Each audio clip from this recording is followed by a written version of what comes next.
Está no ar mais um episódio do Pod Six, edição especial Eleições Municipais de Canoas 2024.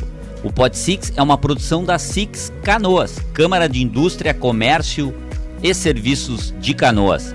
Nesta edição especial de eleições, entrevistaremos aqui os candidatos a prefeito de Canoas para as próximas eleições. Eu sou Guilherme Manfroy, jornalista, corretor de imóveis e diretor da Six Canoas.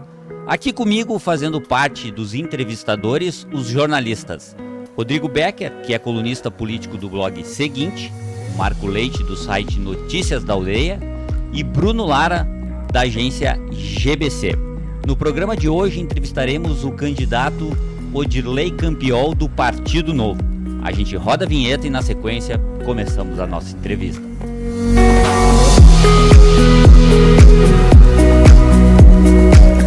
Nossos patrocinadores diamantes são as empresas Fulbra, Modular Cargas, Panceira Seguros, STV Segurança e San Pietro, Hospitais e Clínicas. São patrocinadores ouro as empresas Ótica Vênus, Telecom Sistemas, Cris Bortoncello e Pontual Telecom.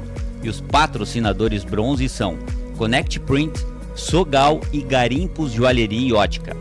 Lembrando que nosso podcast está disponível no canal da Six Canoas, no Spotify e YouTube. Para acompanhar os nossos episódios, inscreva-se no canal da Six Canoas no YouTube e no Spotify. Você encontra os links e mais informações na descrição do vídeo.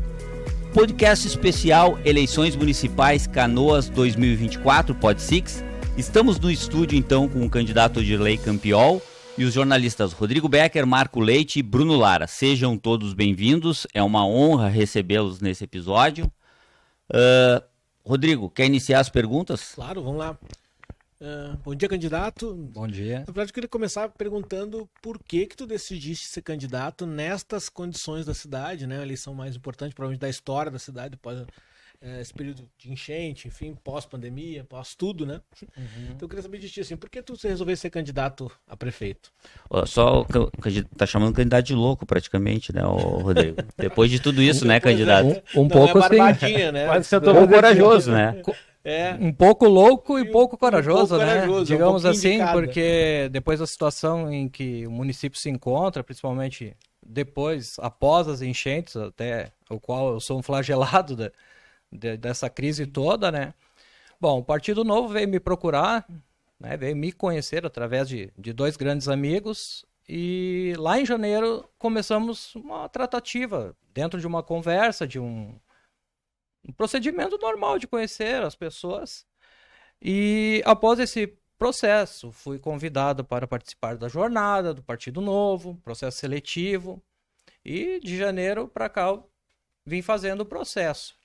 Em abril, o processo acabou finalizando, tá? Acabou finalizando esse processo, no qual eu fui avaliado, né? E o Partido Novo, vale frisar aqui que tem esse processo seletivo e ele não vem buscar o cara que sabe mais, não. O Partido Novo, ele quer uma pessoa idônea, quer uma pessoa honesta, uma pessoa que tenha propósito e tenha propostas, que busque montar equipes com pessoas qualificadas para fazer uma gestão. Mas, candidato, o Rodrigo aqui fez na pergunta dele, imagino que ele queira saber assim, ok, tu recebeu o convite, mas o que lá dentro que fez eu quero assumir esse desafio? Mudança.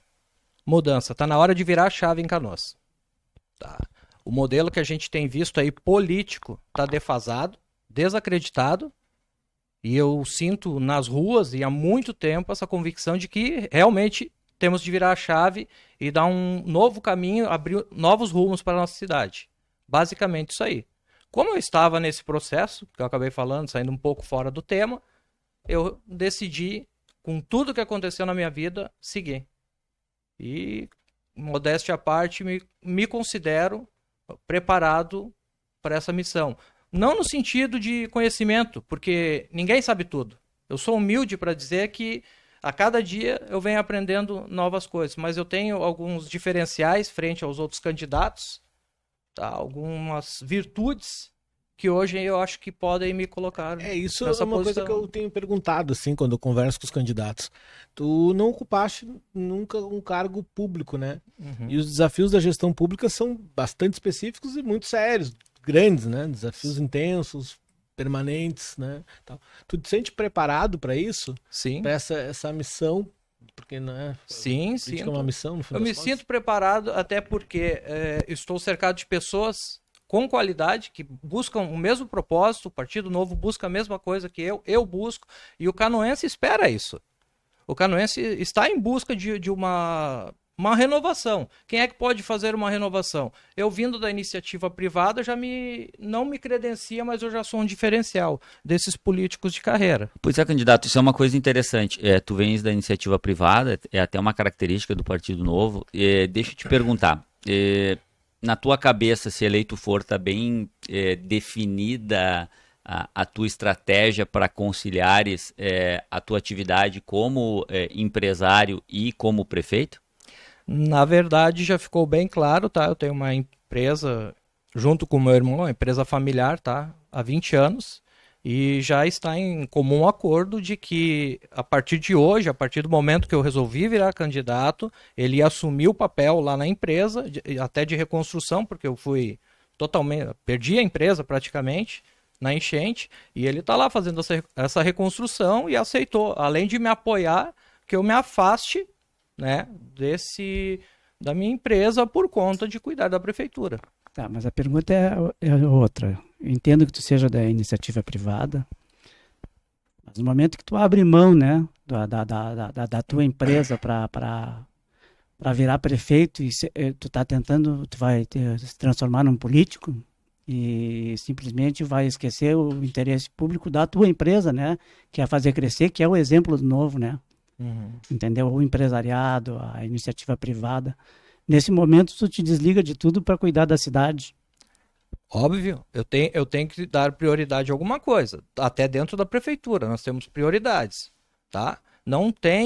Eu não vejo como eu querer cuidar da minha empresa lá, até porque eu tenho uma pessoa de confiança lá. E dentro da prefeitura eu também preciso de pessoas de confiança, tá? Candidato, eu vou seguir eu acho que esse tema de abertura é importante, porque realmente, de todos os candidatos que vão vir aqui, essa característica tua de vir da iniciativa privada é algo que realmente é a notícia, né? A gente não pode brigar com a notícia. Tu sai da iniciativa privada, tu estás numa empresa, onde tu delega as ordens, os funcionários cumprem, teoricamente, dentro de um objetivo comum. Chegando na prefeitura, como que tu imaginas conciliar essa realidade do serviço público, né? De ter que acomodar funcionários, ter que acomodar vontades. A gente sabe que diferente de uma empresa, o funcionário público ele tem um pensamento diferente. O que tu imaginas, assim, sentando na cadeira no primeiro dia, como que tu vai... Imagina que tu tá chegando também num ambiente em que daqui a pouco vai vir um cara da iniciativa privada aí, vai ser tudo diferente. Que tipo de dificuldades tu espera e que tipo de soluções tu já imaginas que vá precisar utilizar para conciliar e fazer esse... Na verdade vai ser um choque, né? De mentalidade na prefeitura de Canoas. Bom, quando fala da iniciativa privada, a questão de dar ordens, eu não gosto desse sentido. E as pessoas que trabalharam comigo até hoje me viram muito mais como um líder, como uma pessoa que transmite conhecimento do que propriamente patrão. É claro que o patrão tem a autoridade, a pessoa está na iniciativa privada, trabalha por CLT, ela tem as suas obrigações. Funcionário público é diferente. Mas não tem como chegar numa prefeitura e querer dar ordens. A gente tem que mostrar, em primeiro lugar, liderança, montar uma equipe e trabalhar principalmente com a equipe que está lá dentro da prefeitura. Tá? São pessoas, são seres humanos, e para isso acontecer, tem que saber gerir pessoas. Para mim, a coisa mais importante, o que mais eu fiz na minha vida foi gerir as pessoas. Formar grupos, liderança, passar conhecimento.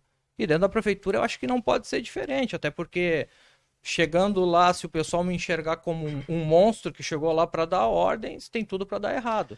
Sim, mas o que acontece, né? Eu concordo contigo, mas a situação, vou te colocar uma situação bem simples que pode acontecer. Sim. A gente teve os alagamentos na parte oeste da cidade, as escolas foram fechadas. Aí o professor que estava no lado oeste, ele foi dar aula numa escola do lado leste, que é do lado da casa dele. Uhum. E aí ele tem que voltar lá pro lado oeste, mas ele não quer. Não vou, quero ficar aqui. São cenários complicados e tu precisa do servidor, porque tu não, diferente da iniciativa privada, tu não manda colocar um professor lá, mas tu vai ter que achar uma solução para que o professor se desloque para lá. Então é um trabalho árduo, né? É um trabalho, e não é um trabalho só para mim daí também, né? Claro. A prefeitura é uma super estrutura, né? Uma mega empresa, né? Então eu tenho essa visão de prefeitura, assim, como uma empresa. A prefeitura, prefeito, empresa, dono da empresa, secretarias, departamentos, e daí segue o organograma mais ou menos parecido com uma empresa. E tudo vai ter que se ter conversa. O servidor público, ele sabe das obrigações dele.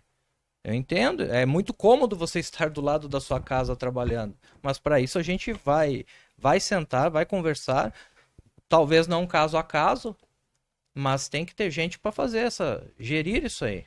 Não, obviamente, o prefeito. Olha só, eu dei uma passada, são 27 páginas aqui, ontem à noite sentei para dar uma olhada, e é bem longo. O plano de governo. Confesso que acabei não lendo tudo, mas vi que tem muitas promessas e mudanças bem drásticas, assim, sabe? É uma coisa bem difícil de fazer isso aqui, tá? Não é fácil para cumprir isso aqui, e isso é preocupante. Porque a cidade vai cobrar, depois dessas promessas aqui, resultados práticos. E se tu não conseguir cumprir com isso, né? As promessas que estão aqui no plano de governo, vai ter um retrocesso, e o próprio funcionalismo mesmo não aceita, sabe? As coisas que foram prometidas e que não foram colocadas com praticidades. E lá na frente a política vai te cobrar isso. Tu está preparado para isso? Sim. Esse plano de governo aí, eu escrevi ele, repassei, revisei.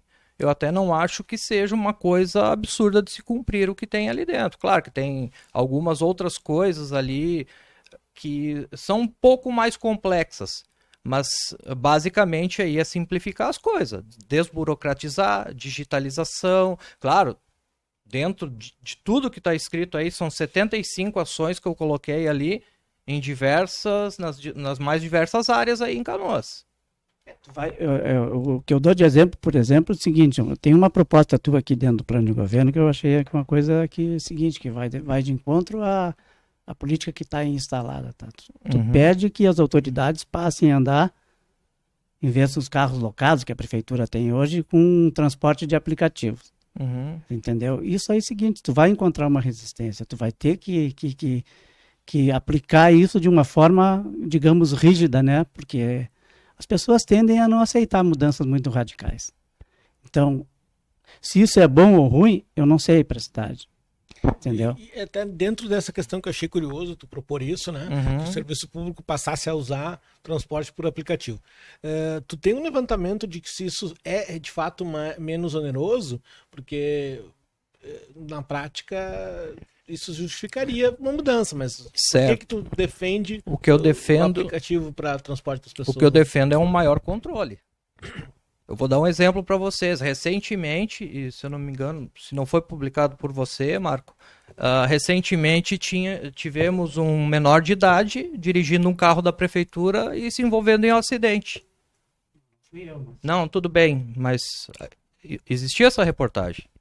Ele era funcionário da prefeitura? Não, menor de idade. Eu acho não, que foi... poderia ser um estagiário, mas não tinha ligação nenhuma com a prefeitura. Não, o fato é que ele não tinha habilitação e estava dirigindo um carro da prefeitura. Eu vi o rapaz perseguiu o rapaz pela cidade. Aí, perfeito. Foi um outro repórter aí. Então, isso não é controle, isso aí é fazer gestão, sabe? Hoje em dia, se for delegado a um servidor, tá? Você sai da prefeitura e você vai até a Six fazer tal coisa. O cara pega o carro...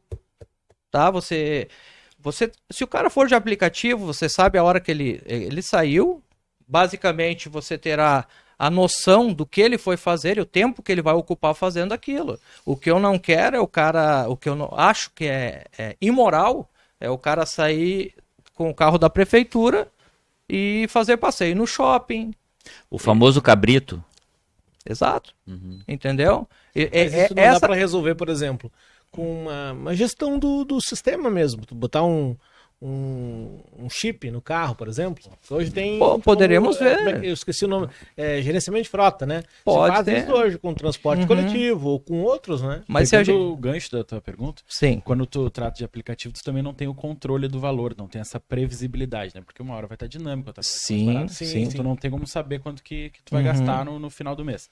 Qual é a ideia de controlar isso? Até porque tu vai estar lidando com aplicativos que não são da prefeitura, são aplicativos externos e muito exteriores, né? Nem do Brasil são. Sim, isso aí bate de encontro com...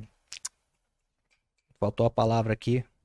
Diminuir a frota de carros da prefeitura, diminuir manutenção, diminuir gasto com combustível, tá? A questão não é que eu queira controlar o servidor público, mas é uma questão de dar mais transparência. O Campeão pegou o Uber, foi daqui até ali. Vai estar lá no portal da transparência lá, a viagem tal. Sim, o deslocamento. Exatamente. Quanto as dinâmicas. Candidato, deixa ele falar. Eu não vejo problema nenhum em controlar o que o servidor faz. Eu acho importante, porque ele é um funcionário da população. Pegando né? esse gancho também, a gente tem na prefeitura perfeito. muitos motoristas concursados, né? A gente sabe que o concursado tu não pode mudar a finalidade dele. O que se faz daí com os motoristas concursados da prefeitura? De nenhuma forma eu estou demitindo esses motoristas. E o que eles passariam a fazer? Não, vai diminuir a frota. A intenção é diminuir a frota, diminuir PVA, diminuir uma série de fatores. Mas isso é uma coisa também que a gente vai pegar ali na frente e a gente vai avaliar. A gente pode fazer um teste inicial para ver o que acontece nesse... E a questão de controlar não é uma coisa assim, porque controle... No sentido de dever satisfação. Isso, dever satisfação. Não, eu vou controlar. Não. A gente tem que ter o controle sim, mas não imposição, é diferente. A gente tem que ter cuidado quando põe isso num plano de governo. Sim. Porque tu tá dizendo aqui. Sim, mas eu não estou dizendo... E aí dizendo... é o seguinte, lá na frente a política pune, entendeu? Porque um dia tu afirma e amanhã tu não cumpre. Sim. É bem essa aí, a bola pune. Nesse mesmo sentido, candidato, seguindo nessa... O papo tá excelente nessa toada aqui que nós estamos indo. Como é que tu pretende estreitar a relação com a Câmara de Vereadores dentro desse histórico que a gente tem na cidade? Os vereadores mudam de lado constantemente, 2, 3 vezes até dentro do próprio mandato. Como é que tu espera, dentro dessa mentalidade, né, de iniciativa privada, de enxugamento, de maior austeridade no que está no plano de governo, e tentar conciliar isso com a necessidade de governar junto com a Câmara de Vereadores, porque tu vai precisar dela? Eu espero que muitos candidatos do Partido Novo se elejam, né? Temos uma equipe muito bem qualificada, aliás, o pessoal vai poder procurar por eles e ver, mas a gente sabe que a gente espera ter maioria, né? Chegando lá, espera ter uma maioria. Agora, não tendo essa maioria, é sentar e conversar. Só que diferente do que a velha política faz hoje no município, que está estampado aí nos jornais aí, tá? E um exemplo bem simples é até as atitudes do nosso prefeito hoje. Se nós tivéssemos uma Câmara realmente comprometida com o povo, ele provavelmente já teria sido empichado. Bom, mas falando ainda em comprometimento, por exemplo, tu fala que a questão do prefeito e o próprio Novo elegeu um representante que acabou saindo do partido por não cumprir certas coisas básicas, né, que o partido norteia o partido. Sim. Enfim, como é que vocês vão fazer uma gestão junto com os vereadores que vão se eleger e educar essas pessoas de que eles precisam ter 5 assessores e não 10 como tem, né? E essa política de enxugar a máquina pública, inclusive no legislativo, né? Já aconteceu no Novo do vereador se rebelar e acabar saindo da agremiação, né? Sim. E aí, como é que vocês vão lidar com, se vocês, digamos, vão eleger aí 4 representantes do Novo? E sabe que é o seguinte, né? Daqui a pouco o olhinho cresce, né? Pro ganho público, né? Porque é a galinha dos ovos de ouro. Tu entra ali para dentro, tu começa a visualizar cargos, começa a visualizar a colocação de gente dentro do executivo em troca de favores, né? Como é que o Novo está preparado para isso? O Novo, primeiro ele faz aquela avaliação, processo seletivo ali para ter uma noção do perfil de caráter da pessoa, tá? Agora, chegando dentro da prefeitura, eu vou ter que trabalhar com esses vereadores, sejam da situação, sejam da oposição ou da oposição raivosa, como a gente chama, aqueles que não querem conversa. E temos de conversar com eles. Não tem outro jeito. Agora, como eu disse, eu vim da iniciativa privada. Coloquei meu nome à disposição do povo canoense. Tá? Qual é o objetivo? Chegar à prefeitura. Eu chegando à prefeitura, eu quero chegar à porta da prefeitura, poder olhar para trás e não ver ninguém assim. Tá? Não devendo favor, não devendo nada para ninguém. Certo? Então esse é o primeiro passo. Segundo passo, vamos conversar com os vereadores. Agora vamos fazer o quê? Moeda de troca? Quando se coloca uma ideologia acima do interesse público, acima do interesse de quem te colocou lá dentro para ser seu representante, já perdeu a função. Tanto o vereador quanto o prefeito. Tá, então, mas não tem outro jeito sem ser conversa. E quanto à questão de enxugar a máquina, perdão, Guilherme. Não, claro, enxugar a máquina, todos prometem a toda eleição, a todo pleito, todo mundo. Só que chega lá dentro, fica um devendo um favor para esse, outro devendo um favor para aquele, uma moeda para cada um. E não consegue enxugar a máquina. Eu vou chegar numa condição totalmente diferente. Para poder conversar e começar, a partir daí também dar o exemplo. Dentro dessa matéria que a gente está falando, vamos criar uma situação hipotética. Sim. Tu chegaste na prefeitura, te elegeu, tá lá, não tem ninguém te pedindo nada, mas daqui a pouco chega alguém te oferecendo. Prefeito, olha só, eu tenho a Câmara na minha mão aqui, eu consegui juntar a maioria, a gente topa te ajudar, tu consegue implementar aí 50% dessas tuas medidas, mas a gente quer secretaria. A gente quer... como é que tu pretende... porque o que eu penso, né?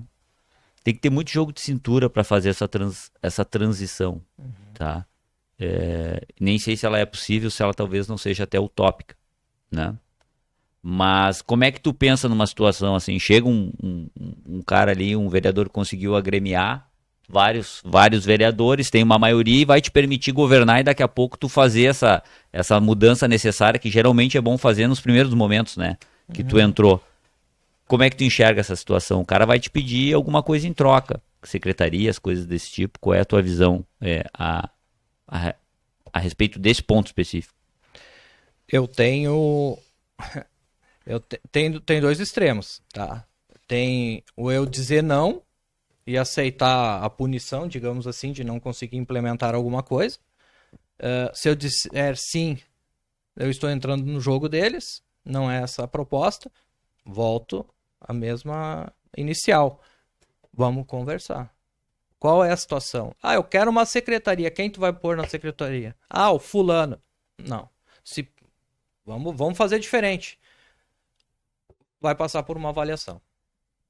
Tem condições? Se ele trouxer um critério técnico que agrade ao prefeito... Aí a gente vai conversar com... Aí tem conversa. Aí tem conversa. E o senhor está propondo, então, que os secretários passarão por uma avaliação técnica, todos eles? Todos eles. Isso não é uma avaliação minha, é do partido. Sim. E justamente uma das coisas que... Mas o partido vai avaliar os secretários? Não. E nós teremos nomes. A primeira coisa é chegar à prefeitura, né? Depois, sim, teremos nomes que passarão por avaliação, tá? Mas no primeiro momento, tentar buscar dentro do próprio pessoal, os próprios servidores da prefeitura, né, os candidatos que tenham a capacidade, até porque estão ali trabalhando há muito tempo, conhecem a máquina e sabem como funciona, mas com alinhamento dentro dos propósitos do partido, do nosso plano e das nossas ideias. Tu sabe que esse discurso eu já ouvi por aí, entendeu? Não é uma coisa nova para mim. Então, todos eles dizem isso, que vão pegar pessoas técnicas, que vão pegar servidores públicos para fazer a gestão, e lá na frente acabam não fazendo, né? Contratam, pessoas... Sabe que eu já vi governos, né? Começam, até nomeiam pessoas técnicas, mas a pressão política é tão forte que acaba... É isso que eu quero dizer, entendeu? Tu vai enfrentar esse problema da política ser mais forte do que do que o indicativo para melhorar realmente uma secretaria ou um setor da prefeitura. Eu imagino que eu vou ter que enfrentar esse problema. É por isso que eu estou disposto a fazer isso, porque não tem outro jeito de você consertar. A partir do momento que você coloca alguém que não é técnico e não está disposto... Técnico, quando eu digo, não necessariamente o cara que sabe tudo, até porque esse cara não existe, mas um cara que esteja alinhado para fazer as mudanças necessárias, né, nas mais diversas áreas. Um bombeiro para apagar incêndio. Mais ou menos assim. Agora, não tem como. Todos falaram, mas como eu acabei de frisar para vocês, eu chego aqui numa condição totalmente diferente do restante dos candidatos. E aproveitando o bombeiro para apagar incêndio, nosso incêndio aqui foi uma enchente, né? Verdade. Que seria a tua primeira medida, assim, para recuperar a cidade dessa grande tragédia, calamidade que a gente viveu agora, que ainda está vivendo as sequelas, as consequências, enfim. Que seria a tua primeira medida, se eleito for, para recuperar as condições ajudar a recuperar? Sim. O que a prefeitura poderia fazer imediatamente, tu acha, assim, para ajudar nisso? Sim, imediatamente é sair do cangote de quem está tentando empreender, sair das costas de quem está tentando voltar, tá, a uma condição normal que não será mais normal, tá? Deixar o pessoal empreender e ajudar da forma que a prefeitura pode ajudar.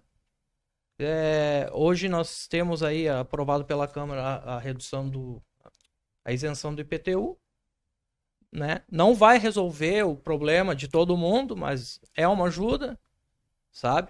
E uma medida efetiva assim dizer, não tem, eu não enxergo realmente, eu vou fazer isso, ou eu vou fazer aquilo, não. O próprio mercado o pessoal vai se, por exemplo, vou dar um exemplo, o bairro Matias Velho, do dia que o pessoal voltou para hoje mudou muita coisa, o pessoal vai se reerguendo automaticamente, as pessoas vão trabalhando, e a gente tem que dar incentivos, se for na área financeira, diminuição de impostos, desburocratizar as coisas. Tu fala aqui em diminuição de impostos, né, na medida do possível. Na medida do possível. Sim, mas nós não temos essa medida do possível. O povo não tem dinheiro, Canoas está quebrada, deve mais de 1,5 bilhão de dinheiro. Como é que tu vai fazer para resgatar? Isso é uma questão déficit, mais custo da reconstrução. O Marco tem... Exatamente. A gente tem falado sobre isso frequentemente, né, que tem que haver uma redução da carga tributária no país inteiro. A gente fala, mas também não tem como abrir mão de receita porque a necessidade está batendo na porta, né? Como é que a gente vai... Sim. Pegando esse gancho também, candidato, antes de responder, aproveitando, a gente teve uma perda na arrecadação na pandemia, a gente teve perda de arrecadação agora na enchente gigantesca. A gente tem o programa do governo do estado que está retirando dinheiro dos hospitais aqui de Canoas também, perdemos o hospital de pronto-socorro durante a enchente. A gente tem agora essa redução de impostos do IPTU. A gente teve também, no governo passado, agora a redução de ICMS, que teve impactos também no orçamento de Canoas. Pegando a pergunta dos dois também. De onde é que vai sair o dinheiro para fazer isso? O prefeito tem que buscar recursos. Tá?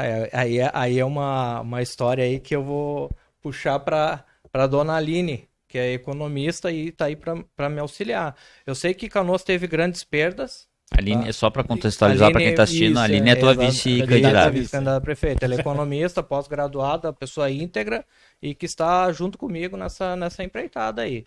Não só ela, como uma turma de pessoas que estão realmente... Mas voltando ao assunto, faz parte da rotina do prefeito buscar recursos. Existem os recursos que vêm da União, do Estado, ICMS, e a gente sim teve uma queda brusca por conta da pandemia. Mas o grande mal aqui em Canoas é gestão. Nós antes da enchente, nós ouvíamos falar em 500 milhões. Vai chegar com previsão de chegar a 1 bilhão de déficit para uma cidade que tem 2,5 bi de arrecadação. Vai ser mais. Tá, não, com certeza. 1,5 bilhão só de ICMS agora na enchente. Pois é. Como consertar? Existe fórmula mágica? Não. A gente tem que ter acesso aos dados, a números que hoje nós não temos. A própria Aline, que é economista, que é do ramo, ela não tem acesso a esses dados. Não se encontra. Não se encontrava no site da prefeitura, aliás, não tem transparência nenhuma. Então, agora dizer assim, existe alguém... Se eu chegasse aqui, como eu disse lá no início, e falasse, não, porque nós vamos resolver, que tira daqui, que bota aqui, e nós vamos fazer assim, assim, assado, e ali na frente vai estar tudo resolvido. Falando em hospitais também. Não existe a fórmula mágica. Existe entrar lá, a gente vai avaliar tudo que tem na prefeitura, desde o primeiro contrato, desde das licitações, tem que fazer uma varredura para depois passar, sim, para o povo canoense uma coisa fidedigna que realmente relate, e nós vamos procurar saída. Eu seria até muito... Eu vou usar a palavra arrogante, chegar aqui e dizer que eu vou resolver o problema. Até porque isso não é o problema para digamos assim, para um homem chegar lá e resolver. Isso aí eu vou ter que estar muito bem assessorado de pessoas para tocar. Eu queria te perguntar, assim, objetivamente, assim, que medidas tu tomaria para enfrentar? Porque o prefeito vai ter que enfrentar esse problema, seja ele quem for, né? Sim. A gente vai ter uma queda de arrecadação, por conta, o Bruno citou bem, já veio perdendo ao longo desse último período e perde um pouco mais, porque a atividade econômica ela é um elefante, demora para a roda girar de novo, né? Bom, tô empresário, tô falando... Sim. Deixa eu dar uma olhada. Demora para ela retomar. Então, provavelmente a gente vai levar alguns anos para voltar ao patamar pré-enchente. E esse tempo é de investimento público, precisa ser feito, né? Sim. Recuperar escolas, nós falamos no hospital que está fechado, pronto-socorro e tal. Que medidas que dá para fazer mais imediatamente? Olha, isso aqui a gente precisa fazer. Vamos buscar dinheiro onde para fazer as coisas? Tá. Porque esse primeiro passo, assim, né, tem que ser dado. Eu até queria, seguindo depois, te perguntar mesmo, assim, ó, que obras que precisam fazer para contenção das cheias, que tu acha que são prioritárias, como é que vamos buscar a grana para isso, o que tu acha que tem que ser atacado? Mas assim, essa questão financeira para mim, eu acho que ela é bem emblemática. Como é que a gente vai conseguir manter ou melhorar a arrecadação da cidade? Todos, historicamente, os candidatos falam em não, tem que diminuir a carga tributária, mas ao mesmo tempo é dali que sai a grana para fazer as coisas. Então como é que essa chegada, assim, como é que tu acha que dá para fazer de cara, assim? Isso aqui eu preciso atacar. De cara é moralizar até o meu próprio gabinete, né? Sim. Hoje o gabinete do prefeito ele tem 39 milhões à disposição, que eu acho uma vergonha. É uma vergonha na situação que a gente está. E também 38 milhões para cada vereador. Tá? Para manter o custo desses vereadores, esses 21 vereadores, dá aí 1,5 milhão, 1,7 milhões, tá? Por ano por vereador. E aí vamos moralizar a coisa, começando pelo meu gabinete, começando pela Câmara de Vereadores. Tem vereadores aí que estão custando 1,7 milhões ao ano e não colocam um projeto em pauta. Fazem o quê? Se eu não começar a moralizar dentro do meu gabinete, dentro da prefeitura, do momento que eu chego ali, não vai. Olha só, 39 milhões, eu tô falando do gabinete do prefeito hoje. E o nosso pronto-socorro, isso aí é anual, o nosso pronto-socorro fechado por conta de 80 milhões. Entendeu? Então, buscar recursos, vamos lá, nós temos o Parque Canoas... Inovação. Ali cabem 70 empresas, dezenas de empresas, nós temos 3 empresas. Hoje são 70, dá para ser até mais porque tem mais área. Exato. Mas 70 poderia ser mais imediato. Então, olha só como a gente tem que mudar a visão. Eu acho que o prefeito tem que chegar e começar a dar o exemplo por si só, no lugar que ele está ali. Canoas não é uma cidade atrativa para investimento, ninguém quer vir para cá. Agora pega de 4 anos para cá, analisem comigo, vocês colocariam a empresa de vocês em uma cidade que não se sabe quem vai ser o prefeito que vai estar sentado na cadeira amanhã? Que política vai ser? Hoje é um prefeito, amanhã sai o prefeito, afastado ou não, aí o secretariado, todo mundo troca. Passa mais uns dias, troca todo mundo. Que estabilidade a pessoa vai ter para investir numa cidade assim? Então, eu acabei de dar um dado aqui, temos 3 empresas onde era para se ter dezenas. Olha, metade, talvez, do PCI lá preenchido por empresas, trariam empregos, trariam mão de obra qualificada, empregos qualificados para as pessoas, e aumentaria, por exemplo, aí bota entre 10% e 20% o PIB aqui em Canoas. Seguindo nessa Isso é grana para gestão. Candidato, o senhor falou em atrair empresas, né? Uhum. E nesse processo de moralização, essa questão mais conceitual. Uhum. O que o senhor faria de prático, de ação mesmo? Eu sei que tem que buscar recursos, mas o senhor vai buscar recursos para fazer, para trazer empresas para o PCI, para Canoas, como atrair esses investimentos? Desburocratizar, começar a dar exemplo, como eu acabei de dizer, e o prefeito buscar. Eu vou dar um exemplo. Eu vi agora há poucos dias que a Van tem intenção de voltar para cá. Ela já teve um tempo intenção de vir, agora a Van quer voltar para cá. Ótimo. Investimento, dinheiro para a cidade, geração de riqueza, e geração de riqueza diminui a pobreza. Só que se a Van chegar, aí é que está o ponto. Se a Van chegar amanhã ali, botarem a primeira pá da reta escavadeira e acharem uma colher de barro ali, tá embargada a obra. Vamos fazer o que daí? Tem que desburocratizar, tem que abrir mercado. Abrir para que as pessoas possam construir, investir, trazer, chegar para o empresário e dizer, olha, estou disposto aqui, Canoas está disposta a abrir as portas para você vir investir aqui. Aí tem algumas outras... Uma coisa liga a outra, tá? Ninguém vai vir para cá morar em Canoas com a saúde do jeito que está aí. Ninguém vai vir. As pessoas procuram. Tu vai investir numa empresa, vai trazer geração, renda, e a infraestrutura da cidade, asfalto, mobilidade, a logística. Tem todo um processo aí. Não é uma coisa tão simples como parece, como os outros candidatos chegam aqui. E aí entra uma coisa.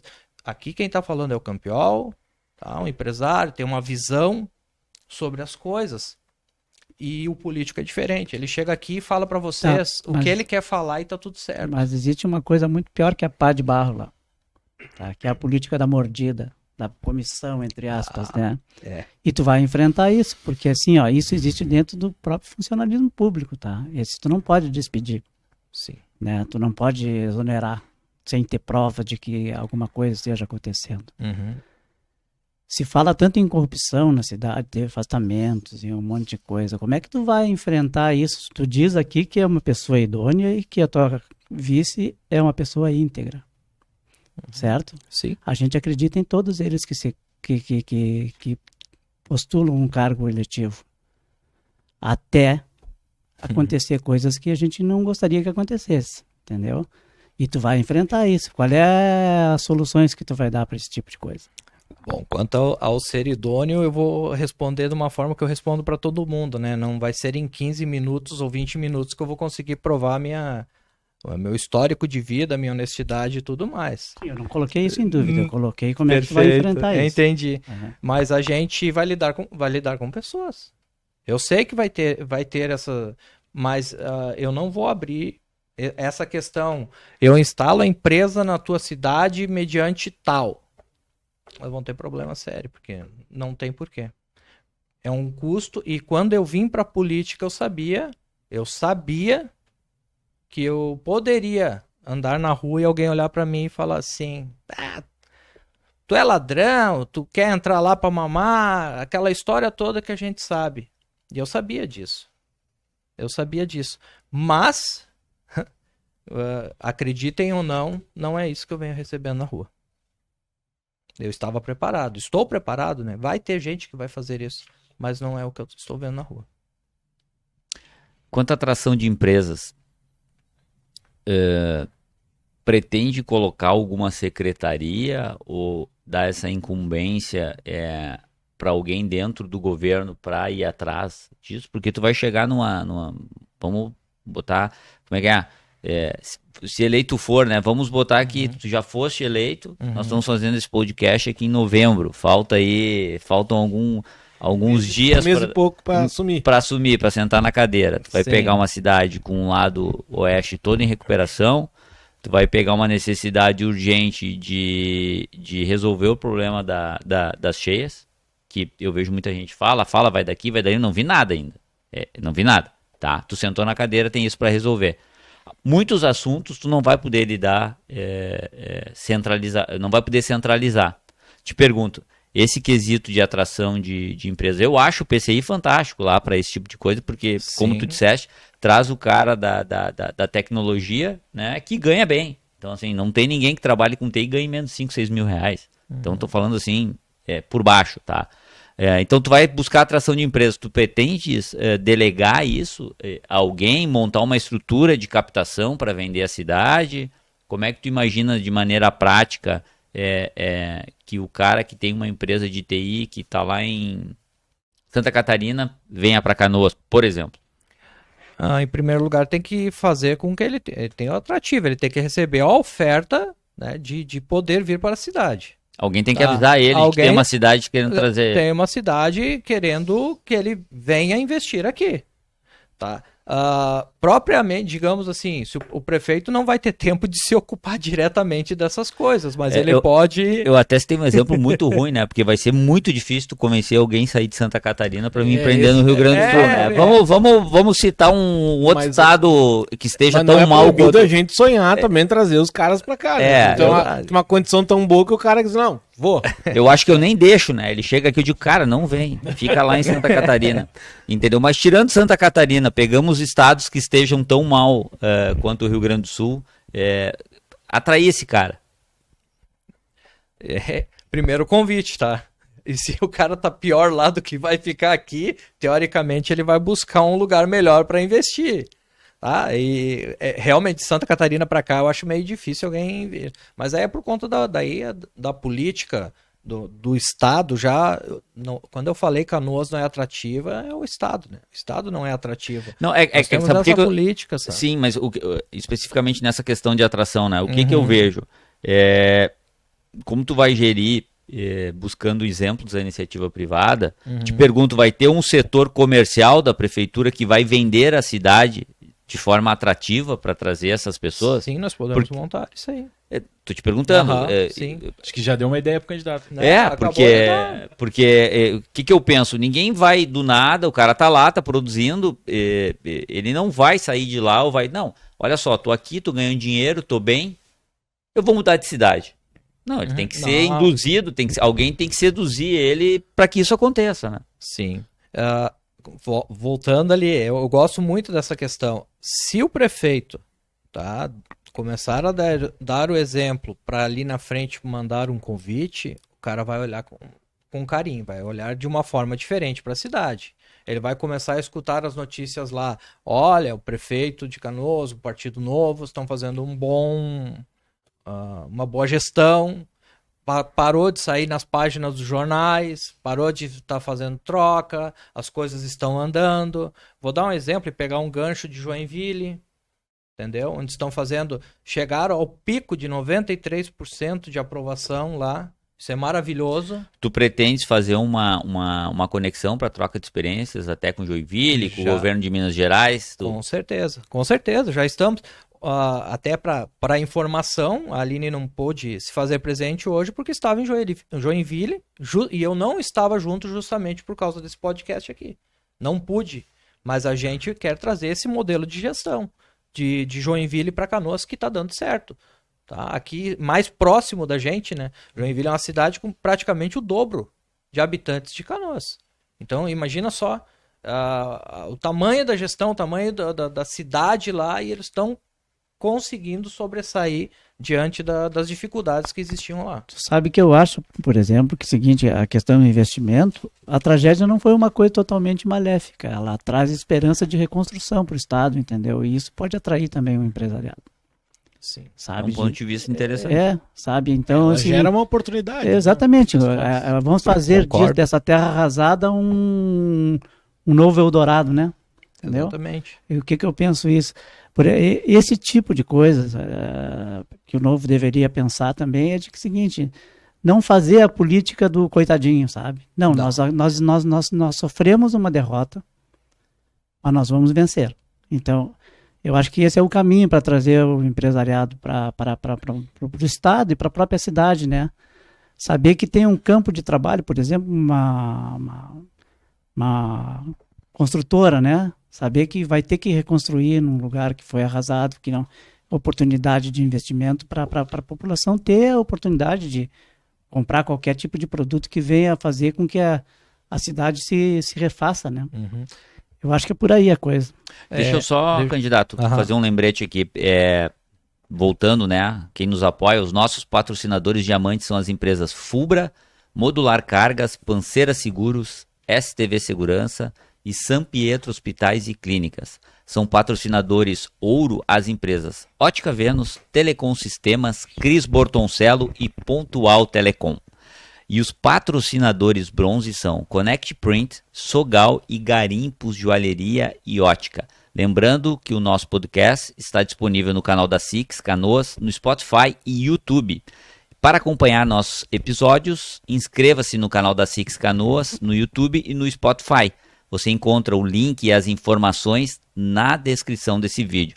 Estamos aqui no Pod Six especial Eleições Municipais 2024, com um candidato de lei campeão do Partido Novo e os jornalistas Rodrigo Becker, Marco Leite e Bruno Lara. Tu ias complementar alguma informação, candidato? Esse ponto que o Marco Leite colocou é interessante. Tempos de crise é tempo de investir, é tempo de crescimento também. A gente não é uma terra arrasada. Eu não costumo, e na minha vida, eu não gosto dessa palavra do coitadismo. Perfeita a tua colocação. E me veio, não sei se é passível falar, mas veio um exemplo familiar meu, tá? De um familiar que estávamos em um momento de crise, ele me ligou, ele tinha vontade de abrir uma empresa, tá? E o pessoal todo, os irmãos deles, o conselho era não vai. E quando ele ligou para mim, ele me falou sobre o que era, tinha o conhecimento, tudo, eu falei, olha, o tempo de crise é tempo de investir. Assim, nos tempos difíceis é que as coisas acontecem, né? Pela necessidade de se reinventar. E ele seguiu o meu conselho, o único que deu esse aval para ele, e ele foi, pegou, montou a empresa em Farroupilha, tá? Ele mora em Bento Gonçalves, montou a empresa em Farroupilha, hoje está bem lá com 18, 20 funcionários e está tocando a vida. Cresceu dentro da crise, ele... Entendeu? Crise também é oportunidade de crescimento. E aí volta essa parte da cidade que foi destruída. Todos os comércios que conseguiram abrir as portas antecipadamente, eles estão movimentando. A vida não parou lá, sabe? Então, até o fim do ano, né, a gente vai saber o resultado das eleições, mas o próprio comércio vai se reinventando. Com novas formas. O empreendedorismo reempreende, o importante é que não se coloque barreiras para esse pessoal. Tá? A mesma coisa, eu tenho até escrito aqui, quer investir na cidade, tem projeto, tem arquiteto, tem engenheiro, vai construir e pronto. Sabe? Tem que construir. O candidato fica à vontade, quer largar o microfone para mexer nos papéis aí, se precisar buscar uma informação, não tem problema. Tá? Não, eu trouxe alguns dados. Queria te perguntar também sobre a questão da objetiva da enchente ali, assim, que obras tu acha que seriam necessárias para a gente evitar uma nova tragédia dessas? Já pensou, colocou essa nos planos de governo? E o que tu acha que tem que ser feito, assim, do curto, no médio e no longo prazo para a gente evitar, né? Até para vender Canoas como uma cidade que não sabe que pode, não, vem porque a gente está cuidando de fazendo o dever de casa para isso não acontecer de novo. Tá. Essa questão demanda um pouco mais de tempo. Tá. E, novamente, eu estive na Ubra, onde falaram 9 prefeitos das regiões aqui, mais o governador, mais o deputado federal Busato, inclusive conversei com ele na oportunidade. É uma questão, ela é complicada e eu vou explicar rapidamente por quê. Primeiro falaram todos os prefeitos e não há um consenso entre os prefeitos. Um quer desassorear, outro não quer desassorear, um quer mexer em rio, outro não quer mexer em rio. Então aí já não há um consenso. Tá? Isso é grave, por diversas questões. Após a fala dos prefeitos, veio o pessoal do Instituto de Pesquisas Hidráulicas e o CREA. E falaram tecnicamente. E eu peguei o fio da meada, isso eu vou deixar transparecer para o pessoal, porque vão chegar para mim e vão perguntar o que você vai fazer nos diques. Os diques precisam de manutenção. Também precisam que sejam elevados e que tenha uma maior área de cobertura, perfeito? Tá? Isso não, alguma coisa está no plano de governo, mas são coisas que vêm evoluindo. Só que, diante dos fatos e dos depoimentos e dos estudos de quem realmente entende sobre a questão enchentes, sem desassorear rios hoje, isso parece forte o que eu vou falar, mas é a realidade. Se somente for investido só na elevação dos diques e a maior proteção, nós podemos ali na frente ter uma tragédia maior. Se acontecer, né? Poderemos ter.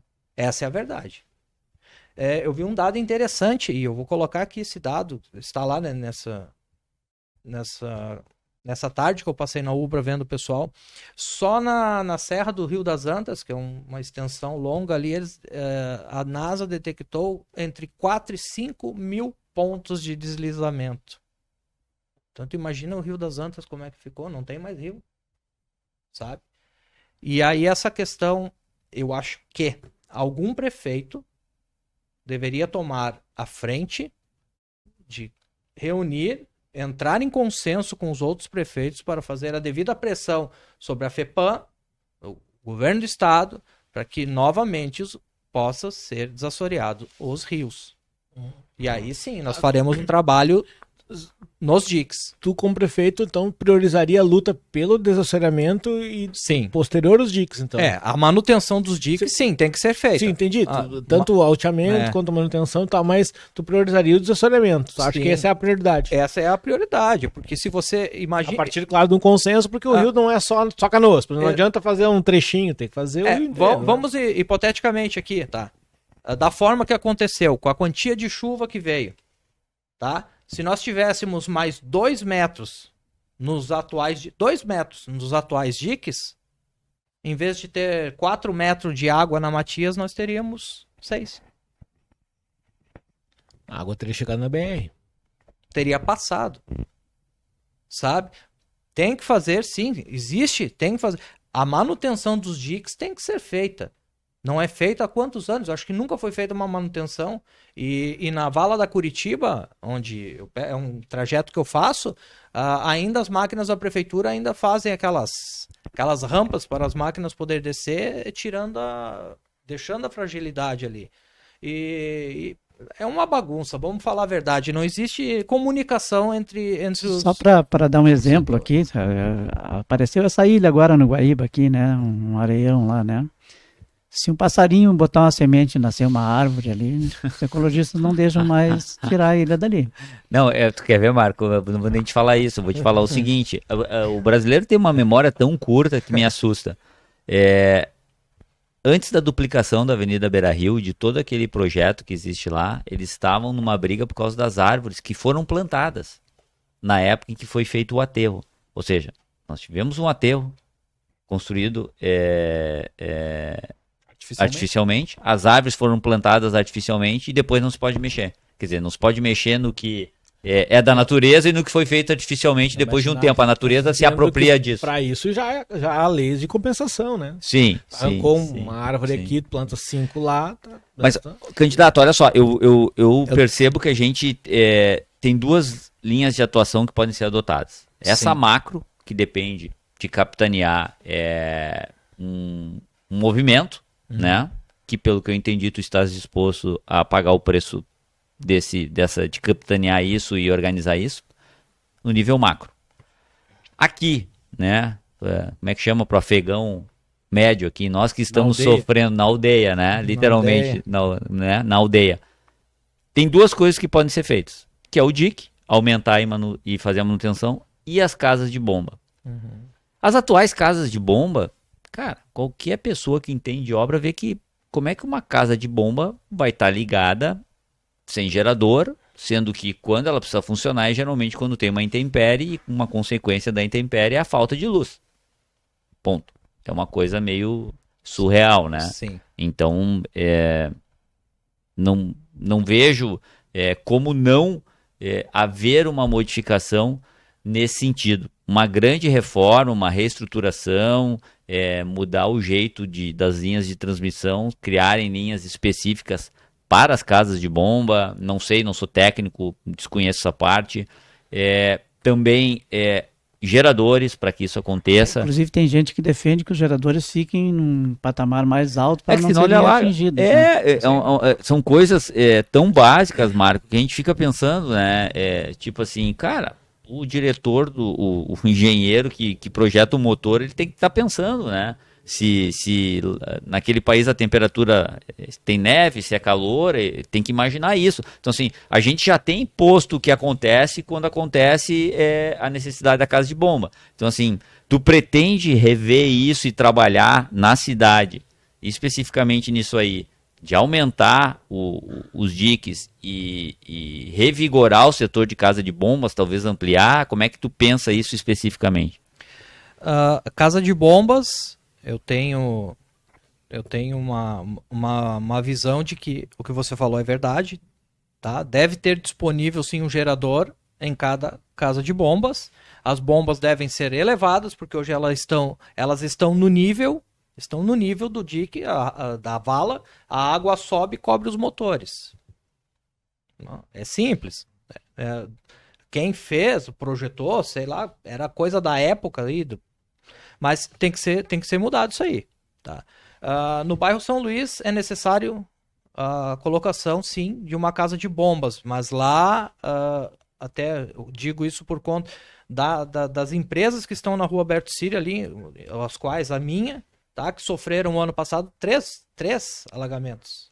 3 de setembro, novembro e agora. Tá? Então... Tem que se fazer uma manutenção, sim, nas casas de bombas, a elevação dos motores ou troca por outro tipo de motor. Tem que ter um pessoal qualificado e treinado para fazer a manutenção. Essa questão de bomba, como eu trabalho no ramo de implementos rodoviários, eu entendo um pouco. E uma bomba que fica muito tempo parada, ela, digamos, emperra, para que o pessoal entenda.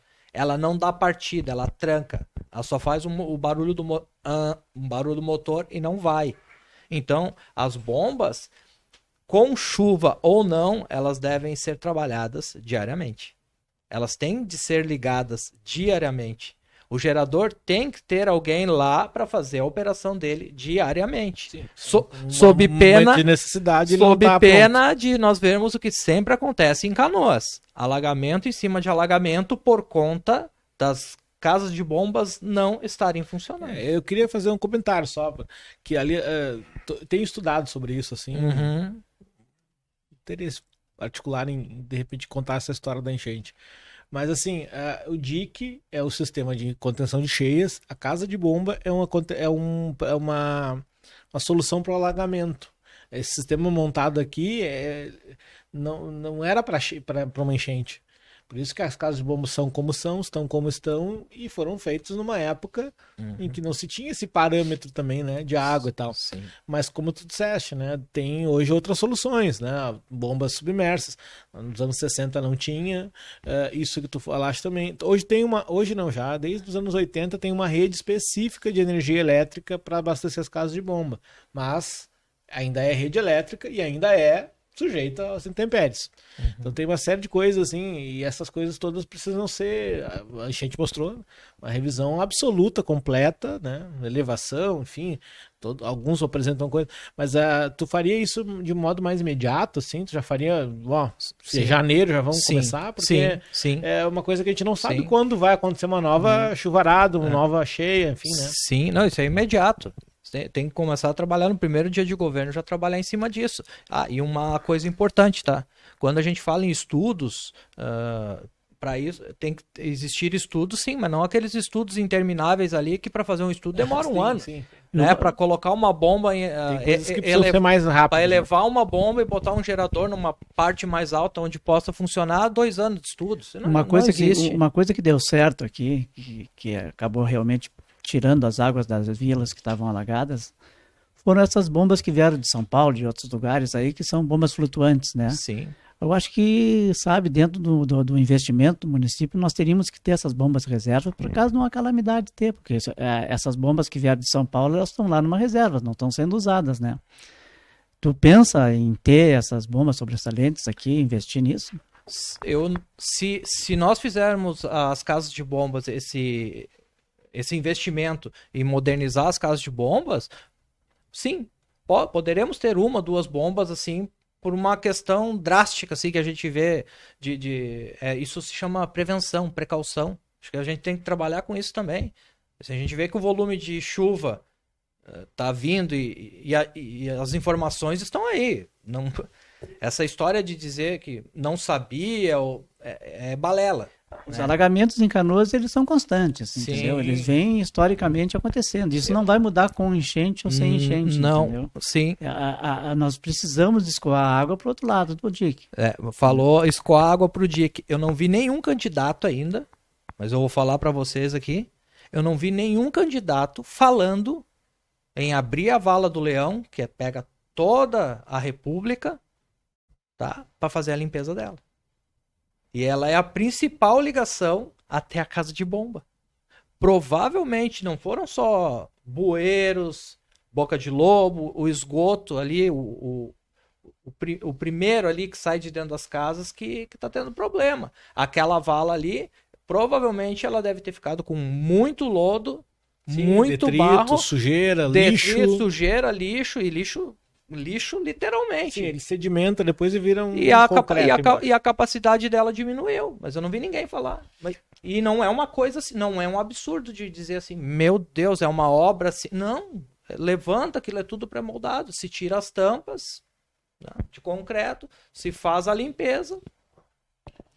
Candidato, antes da enchente nós tínhamos alguns problemas na cidade já que precisavam ser resolvidos, como a educação, por exemplo, ensino das escolas de educação infantil. Sim. Faltam vagas, e agora nós tivemos 40 escolas que ficaram debaixo d'água. Tem que reconstruir essas escolas, fazer manutenção. Gostaria de uma proposta prática, concreta, que o senhor pretende fazer. Eu sei que a parte do conceito está clara, assim, de moralizar, de trazer a parte da experiência privada e tal. Mas eu gostaria de uma proposta prática que o senhor pretende implementar na educação para melhorar o sistema de Canoas. Tá, eu vou te passar alguns dados aqui até sobre educação. Esses dados foram eu mesmo que coletei, tá?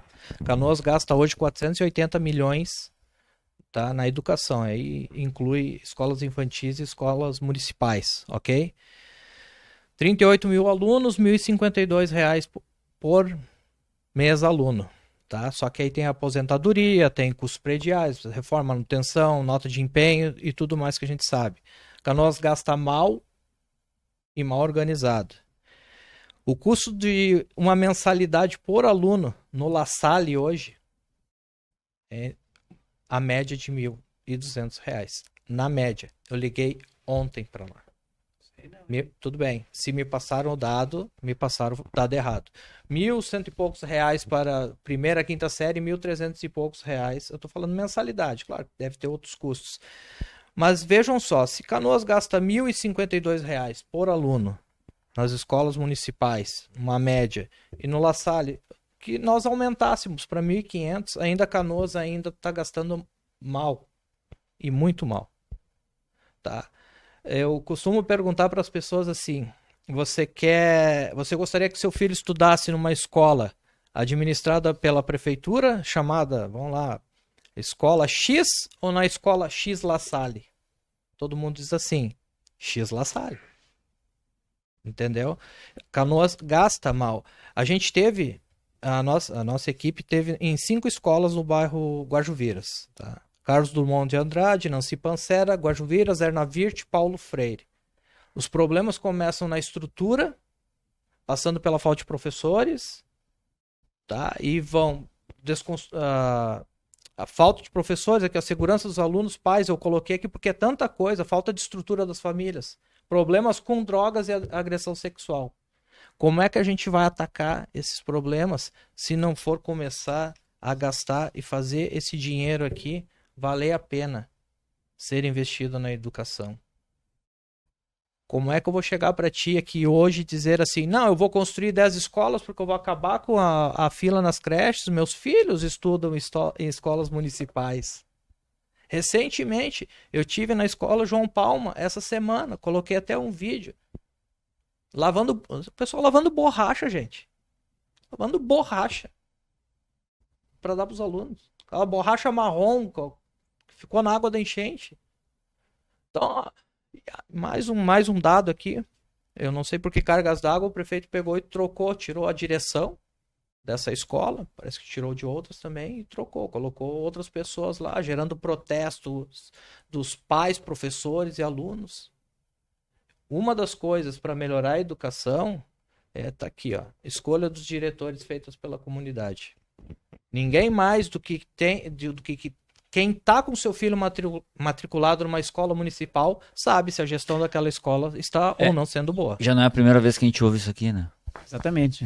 Está tendo um retrocesso. Eu te questionar nisso, sem fazer juízo de valor sobre se é melhor um modelo ou outro. Uhum. Mas o modelo, este é um modelo liberal até. Eles querem, o modelo adotado aqui em Canoas é selecionar um funcionário público de carreira com experiência em gestão para dirigir a escola. Que saiba cuidar da grana, sabe fazer prestação de contas. Isso. Sabe? Não necessariamente, porque a eleição garante que o mais popular vença, né? Uhum. E a gestão nem sempre é feita por um cara que é mais popular. O não tem de gestão, mas é um cara legal, tem voto, né? Então, assim, não é uma contradição com o teu projeto de fazer uma gestão mais eficiente, mais baseada na austeridade e tal. Já que os secretários, né, serão selecionados por Sim. Não estou fazendo juízo de valor, Uhum. assim, né? Eu não acho um modelo melhor que o outro. Estou só comentando porque eu acho uma certa contradição no que está dizendo. De selecionar pela eficiência, mas de repente fazer uma eleição para diretor de escola numa área que precisa mesmo. O diretor é um gestor, né? Tem que ser, pelo menos, né? Sim, ele está ali dentro mas a escolha dos diretores feitas pela comunidade, aí, olha só, como a gente tem a intenção de deixar as coisas mais livres, que a gente possa ser liberal, tá? Vamos lá, voltamos na gestão de pessoas. De que adianta eu colocar um gestor na escola que não sabe lidar com o corpo diretivo ali dentro da escola? Isso vai gerar o quê? O cara é um baita do administrador, o cara sabe tudo, mas não sabe tratar as pessoas. Vai refletir aonde isso aí? Crise todo dia. No ensino dos nossos filhos. É tão simples as coisas. É simples, é uma visão básica, mas não é aplicada. Eu botei aqui uma coisa que é autonomia de verba. Se nem sempre, necessariamente, tu não precisa ser o melhor gestor.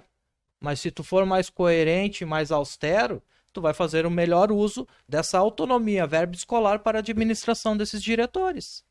A ideia é que a grana da educação seja dividida por aluno? Tipo, cada escola recebe um valor proporcional ao número de alunos matriculados, é isso? Não, A autonomia de verbas, como é que é? A distribuição de verbas é conforme o número de alunos da escola. Só que nós vamos implementar também temos de implementar, né? Tá? Para que haja uma competição, digamos assim, sadia nas escolas, premiação, tá? Por avaliação desses alunos, para a gente saber, para a gente ter um norte de como é que está andando. Eu vou dar um outro dado. E esse quesito de meritocracia tu pretende estender para toda a prefeitura? Eu não sei se para toda a prefeitura, mas a gente vai ter um método de avaliação, sim, de todo funcionário público. Eu tenho uma coisa que eu digo assim, é simples, tá? Se eu chegar dentro de um hospital hoje e for mal atendido, desde a recepção até por falta de tato, ou chegando até a parte médica ali, te trataram mal, não se sentiu bem. Quando tu sai na porta do hospital, quem é o culpado? O prefeito. É sempre o prefeito. Sempre o prefeito. Então, eu já penso que é o eleitor. Não, é o prefeito. É mais uma para carregar as costas. O senhor citou aí diversas dificuldades que as escolas têm. Sim. Da infraestrutura, questão de drogas, da borracha e tal. E o senhor traz como soluções que a comunidade escolha a direção, né? E dá verba para a diretora fazer as pequenas manutenções. Essa manutenção. A prefeitura não estaria se isentando um pouco da sua responsabilidade, porque os funcionários, os professores são concursados da prefeitura, não daquela escola, né? Qual seria o papel da prefeitura nas escolas? A partir do momento que tu destina uma verba para um diretor para que ele possa fazer uma aplicação, eu vou dar um exemplo de novo da escola onde a minha filha estuda, ok? Não pode. Isentar não seria a palavra, tá? É que a gente já ouviu do Partido Novo, inclusive, a ideia de privatizar escolas em alguns lugares.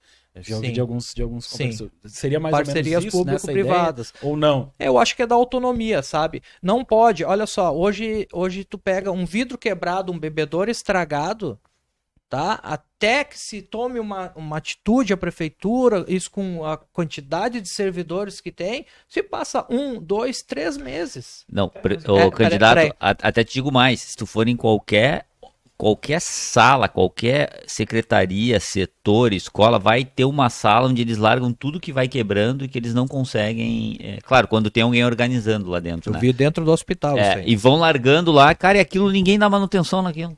Deixa eu só falar mais uma coisa aqui.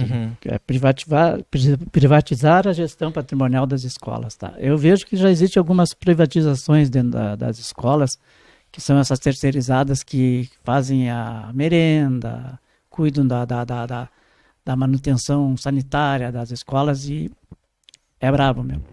É brabo, a coisa tá terrível. Privatizar é fácil, o difícil é fazer gestão sobre quem está sendo privatizado, né? Até te digo mais, os contratos são bons, né? O serviço é ruim, né? Às vezes os contratos são bons e caros, né? O serviço é ruim, mas aí entra uma coisa, alguém tem que fiscalizar. Pois é, alguém tem que fiscalizar. Alguém tem que... E quem é esse alguém? Aí a prefeitura não pode se eximir disso aí.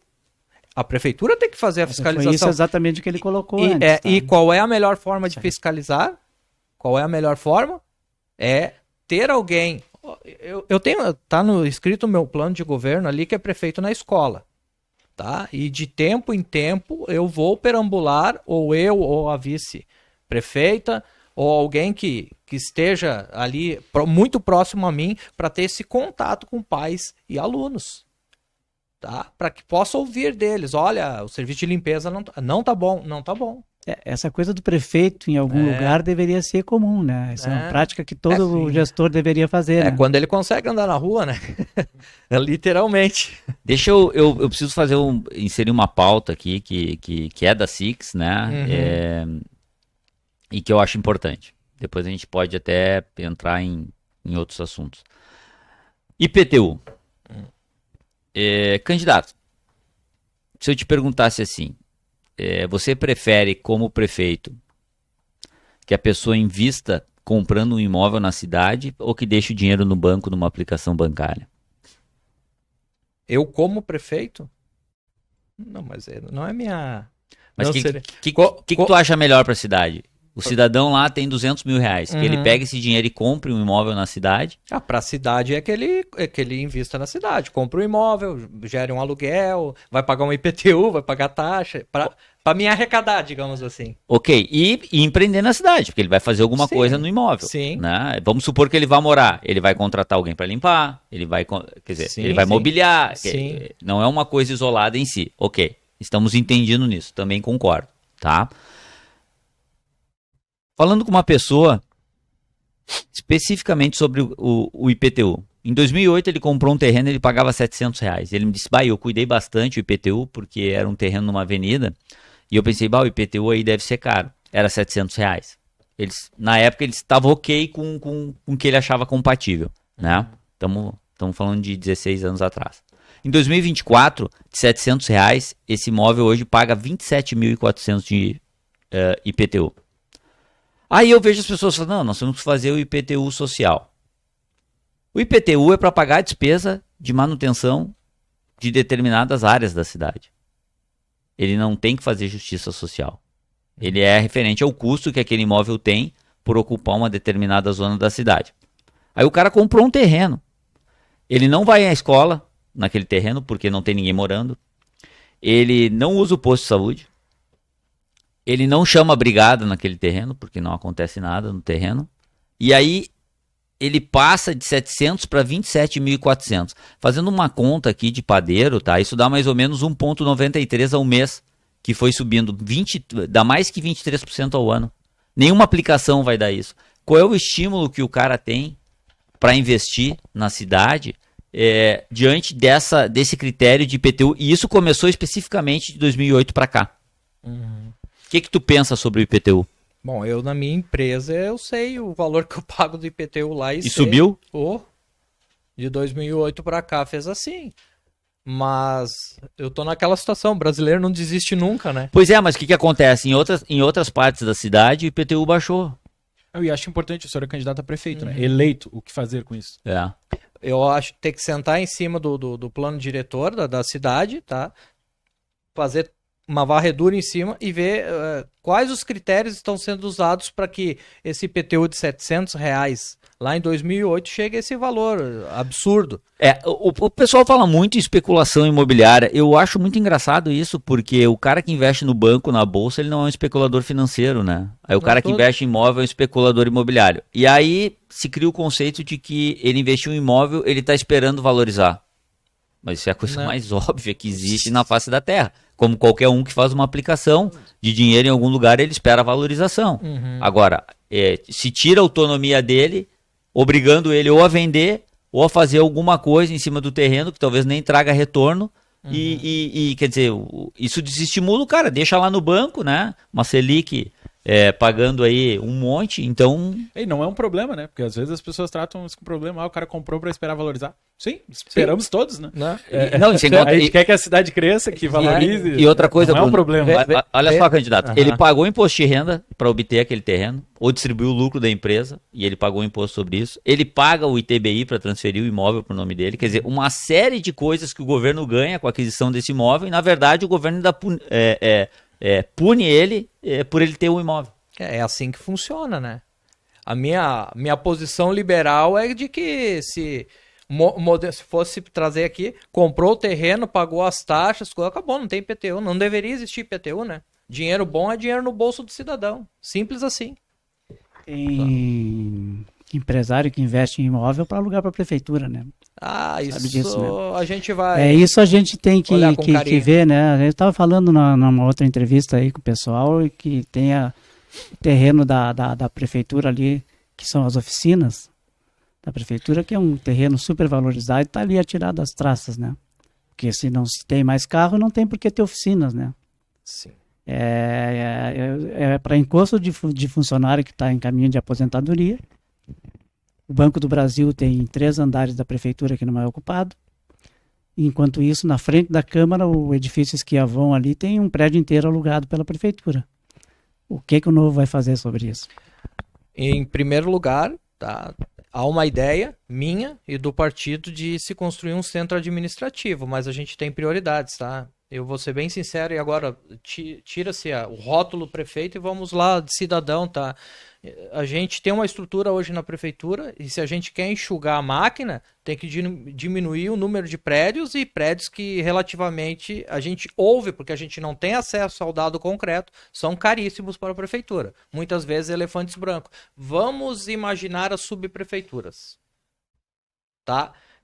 Isso é uma visão que eu trouxe de Joinville, porque inicialmente eu não queria subprefeitura, eu quero uma prefeitura que funcione, um serviço público que funcione, perfeito? Só que, estando em contato com o pessoal de Joinville, me passaram uma outra visão. Olha, subprefeitura é importante desde que você bota alguém lá que realmente saiba resolver o problema. E as subprefeituras são aluguéis baratos perto dos outros. Com certeza, tá? Não é o grande mal, mas é como... O cidadão que está me olhando aí é como se fosse na nossa casa. Cortar despesas e dar prioridades. Agora, eu não vou fazer um elefante branco, uma coisa... Meu Deus, vamos construir aquele centro administrativo enquanto tiver uma pessoa sendo mal atendida, com falta de medicamento, falta de cobertor, falta de insumo dentro de um hospital. Candidato, a gente tem aí aproximadamente 10 minutos, a produção me informou aqui para o final, a gente está se encaminhando. Eu acho que a gente... sugerir, se a gente entrar, ele falou aqui do hospital, né, de atendimento, vamos entrar na saúde especificamente. Sim. Alguém tem uma pergunta? Eu queria saber, assim, já era um problema a saúde antes da enchente, né, e a enchente acabou tomando conta do noticiário, a gente já falou menos da discussão do hospital, ali tudo gracinha. Tem a reconstrução do HPS. O que tu acha que dá para fazer mais imediatamente também? Tem uma fila enorme de cirurgias represadas desde a pandemia. Temos que reconstruir o HPS de algum modo, né? Hoje não dá, a emergência precisa ter outras portas de entrada, né? Tem 2 UPAs também que ficaram na área alagada. O que tu acha que é a prioridade para atacar também mais imediatamente? E o que tu acha que precisa ser feito, uma solução assim, mais continuada para melhorar a qualidade da saúde na cidade, né? Sim. A primeira coisa, vamos selecionar alguém da área para ser secretário de saúde. Segunda coisa, não existe em Canoas, eu até vou pegar o termo para não me enganar na palavra aqui, ó. Não existe na saúde, tá aqui, o sistema não tem o protocolo básico. Não tem. Eu vou mais uma vez me dirigir a quem está ouvindo o podcast. Se hoje eu tiver uma dor de barriga e for atendida na UPA da Rio Branco, o médico lá vai me passar uma medicação.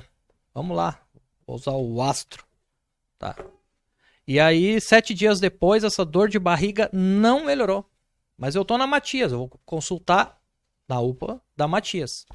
A UPA da Matias não sabe que eu passei por lá. O médico não sabe que eu passei por lá. O médico não tem um prontuário integrado dentro de um banco de dados que vá acessar ali e diga, não, mas esse cara já passou lá. Tu passou lá e o que aconteceu? Tá lá o receituário dele. Isso não existe. Aí o cara volta lá. O cara passou na Matias, o médico olhou para ele, muitas vezes a pessoa não sabe dizer qual o seu sintoma ou apontar onde dói, onde não dói, isso é fato. E o médico acaba receitando a azitromicina para a pessoa. E a pessoa vai sair de lá. Bom, eu tomava Astro, agora eu tomo azitromicina. É a mesma coisa. E ela vai fazer mais 7 dias de tratamento. E dali 7 dias ela vai voltar em outro posto ou vai para o hospital, porque daí já passou, já agravou o problema dela, vai bater lá no hospital. Aí muitas vezes uma coisa que seria simples de se resolver, né, de se atenuar, se tornou num outro problema. Eu tenho mais um dado, assim, rapidamente falando. O cara tá com problema, tá? O cara consulta o urologista hoje. Como funciona hoje? O cara consulta um urologista. Primeiro ele passa por uma unidade básica, uma UPA, que encaminha ele para um urologista. Tempão, tá? Para conseguir a consulta. Só que o cara que enviou ele não pediu o exame, por exemplo, básico, um PSA. O exame básico, para chegar ele na frente do urologista e falar, olha, tem esse exame e eu tô pro cara olhar e falar assim, ó, realmente tem alguma coisa errada. Ele passa pelo urologista, que vai pedir esses exames básicos, que aí é a falta de protocolo. o cara vai fazer os exames, vai demorar um tempão para fazer os exames, vai consultar com outro urologista, ou mesmo dali 1 ano, e o que poderia ser uma coisa simples, com um tratamento eficaz e rápido, pode ter se tornado já numa coisa mas, bem mais complicada. Campeão, eu entendo isso, tudo bem, eu acho de suma importância esse protocolo que tu fala, mas o que ele está te perguntando é outra coisa, é uma questão estrutural da saúde, que já vinha ruim e que piorou com as enchentes. Sim. A gente quer saber exatamente isso, né? Essa posição.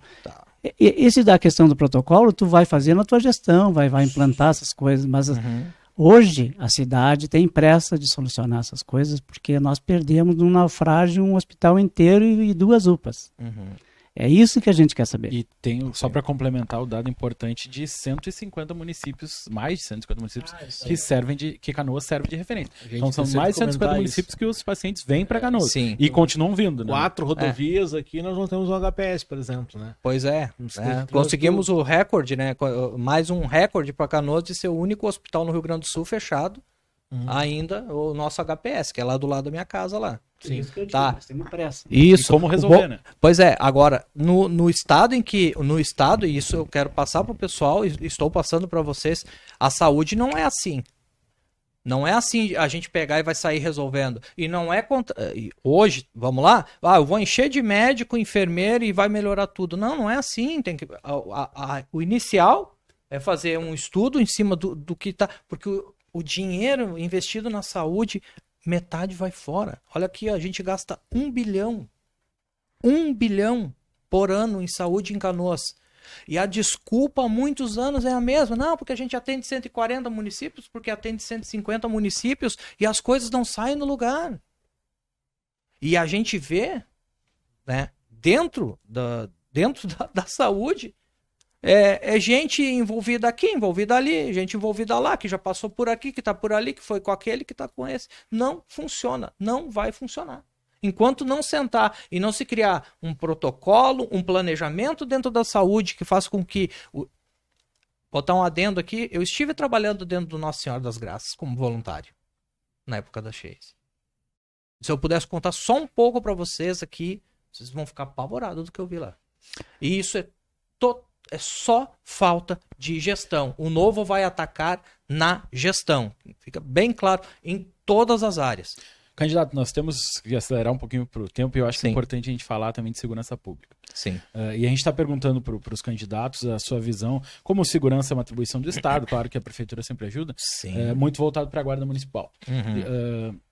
Se o senhor for eleito, Guarda Municipal será uma Guarda Municipal armada com função de polícia ou será uma guarda patrimonial e que cuida dos prédios? 3 minutos para essa resposta, que a gente está apertadíssimo. Ok. A Guarda Municipal deve voltar para as atribuições dela, tá? Que é a segurança nas escolas municipais, nas escolas infantis, no entorno das escolas infantis e do patrimônio público, das áreas, praças, parques ou eventos públicos relacionados ao calendário da Prefeitura. Armada? Ponto. Pode sim, armada. Diferente da Polícia de Trânsito, que deram status de Polícia de Trânsito, botaram uma arma na cintura dos caras e eu não sei qual é o critério que foi usado para isso. Até porque qualquer cidadão de bem que queira ter o direito de se proteger e portar ou ter uma arma, tem que passar um calvário para isso. E isso não ficou bem claro para mim. Tá? Então a Guarda Municipal, sim, vai fazer essa função. Ponto. Se eu puder entrar em outro assunto, só para todos os candidatos responderem. Sim. Transporte público. A gente tem na cidade aí essa questão da licitação e modal de transporte que já faz aí, pelo menos que eu acompanho uns 10 anos, que segue as mesmas discussões, né? O que o senhor pretende fazer no transporte público da cidade? Como tu foi rápido, tem 2 minutos. 2? Então tá melhorando. Tô pegando o pique aqui. Olha só, o transporte público nosso está falido, tá? Mas não esperem, você que está me olhando aí, não esperem que vá melhorar se continuar essa forma de subsídio da prefeitura para com a Sogal. Tá? E aí, mais uma vez, não tem como não fazer uma ligação sobre os candidatos. Bom, isso em outro momento eu vou deixar bem explanado. Olha o custo Hoje a prefeitura está pagando para que o pessoal tenha... Tu acha que é possível fazer transporte sem subsídio? Eu pessoalmente... Está falido. Eu já me convenci de que não tem como, porque o custo é muito elevado para o sistema que tem que modelizar. Eu não estou defendendo o modelo como está agora. Sim. Mas de fato eu não consigo enxergar sem um aporte de recursos públicos. Entendeu? De algum modo o subsídio para a passagem não ser tão caro. Não vão cobrar 10 pila a passagem daqui a pouco. Entendeu? Sim, no Brasil, se perdeu o transporte público, perdeu 50% dos seus passageiros nos últimos 10 anos. Isso não... Muita coisa na gratuidade, dos aposentados, estudantes. Exato. Isso o Estado tem que realmente subsidiar, né? Sim, a gente tem que fazer, mas perde o passageiro e aumenta a gratuidade e o sistema vira... Mas vamos uma questão ética aqui, eu vou entrar rapidamente, olha só. Hoje a prefeitura está subsidiando a Sogal e a Sogal não paga os seus funcionários. Então, não estou entendendo isso aí. Lá na ponta tá arrebentando, não é? Eu acho que não é assim. Eu estive, por coincidência, no final de semana no Paradão, ali no centro de Canoas. Eu conversei com mais de 50 pessoas, me apresentando como pré-candidato e perguntando sobre o transporte. E a maioria das pessoas disse assim, olha, eu estou aqui há 2 horas quase esperando o ônibus, eu preferia pagar R$5 e estar em casa há 1 hora atrás. Candidato, 30 segundos a sua palavra final para quem está assistindo o podcast. Bom, desde já agradeço a vocês, muito bom bate-papo aqui, que a gente pôde pegar e se mostrar, tá, como pré-candidato, a partir do dia 16 candidato, mas eu quero deixar para você que está me ouvindo aí, de que a melhor coisa que a prefeitura pode fazer é sair das costas, tá, de você empreendedor, você cidadão, e fazer uma administração ética correta. Dinheiro bom é o dinheiro que fica no bolso do contribuinte. A Canoas é conhecida por ser o 3º maior PIB no estado, mas eu preferia que ela fosse a última em arrecadação e a primeira em índice de desenvolvimento. Seria muito melhor. Tá legal então. Pessoal, nosso tempo passa muito rápido. Eu quero agradecer a presença de vocês nesse nosso episódio. Obrigado ao candidato Campiol. Nosso agradecimento também aos jornalistas Rodrigo Becker, Marco Leite e Bruno Lara. Lembrar quem está nos acompanhando que para ser notificado dos próximos episódios, basta se inscrever no canal da Six Canoas no YouTube e no Spotify. Os links e mais informações estão na descrição desse vídeo. Nossos patrocinadores diamantes são as empresas Fubra, Modular Cargas, Panceira Seguros, STV Segurança e São Pietro Hospitais e Clínicas. São patrocinadores ouro as empresas Ótica Vênus, Telecom Sistemas, Cris Bortoncello e Pontual Telecom. E os patrocinadores bronze são Connect Print, Sogal e Garimpos Joalheria e Ótica. Muito obrigado pela sua audiência e até o próximo Pod 6.